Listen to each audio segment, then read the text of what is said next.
અ આપણે હમણાં શ્રાવણનો પવિત્ર મહિનો શરૂ થઈ ગયો છે અને દરેક ભક્તો શિવ ભક્તો અ, દરેક અલગ અલગ રીતના એની શિવ ભક્તની શિવજીની આરાધના કરતા હોય છે.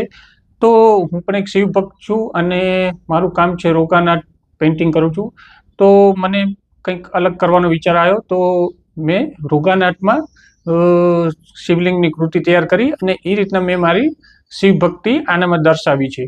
આપણે સામાન્યપણે જોઈએ તો રોગાનાટમાં કલ્પવૃક્ષ અને ટ્રી ઓફ લાઈફ એવી જ કૃતિઓ થતી હોય છે મોટે ભાગે, અને જનરલી કોઈ કરતું નથી હોતું પોર્ટ્રેટ કે આવી કોઈ કૃતિ.